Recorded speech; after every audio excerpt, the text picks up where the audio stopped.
NGO సంఘాల నేతలు ప్రభుత్వాలకి లొంగిపోతున్నారు, వంగిపోతున్నారు.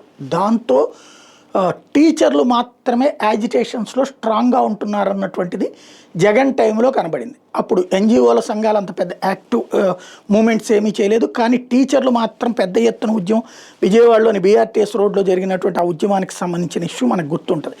దాంతోనే జగన్ ప్రభుత్వ వ్యతిరేక ఉద్యమాలకి ఆరంభమైంది. ఆ తర్వాత పతనానికి అది తొలి మెట్టయింది.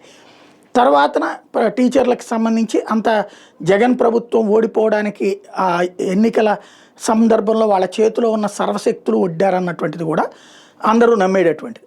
ఆ టీచర్లు ఇప్పుడు ఈ ప్రభుత్వానికి వ్యతిరేకంగా ఉద్యమం ప్రారంభించారు. ఏంటయ్యా అంటే 12వ పిఆర్సీ ప్రకటించాలి, 30% ఐఆర్ ఇవ్వాలి, అంటే ఇది మధ్యంతర భృతి ఇవ్వాలి, పెండింగ్ డిఏలు బకాయిలు వెంటనే చెల్లించాలి, ఇన్ సర్వీస్ టెట్ మినహాయింపు మీద స్పందించాలి, సమస్యలు పరిష్కరించే వరకు పోరాటం సాగిస్తామని స్పష్టీకరణ. 12వ పిఆర్సీ మేబీ ఎలక్షన్స్ ముందు అనౌన్స్ చేయొచ్చు, ఐఆర్ అప్పుడు ఇవ్వచ్చు. ఎందుకంటే వాస్తవంగా జగన్ అయితే రాగానే ఇచ్చాడు. అయితే అదే జగన్ని ఓడించారు.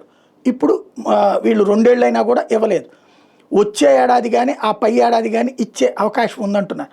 పెండింగ్ డిఏలు జగన్ టైంలో ఎప్పటికప్పుడు క్లియర్ చేశారు. లాస్ట్లో 2 పెండింగ్ ఉన్నప్పుడే ఉద్యమం జరిగింది. ఇప్పుడు 4 పెండింగ్ ఉన్నాయి, బట్ ఇంతవరకు లేదు. కాబట్టి ఇప్పుడు టీచర్ల ఉద్యమం ఆరంభమైంది.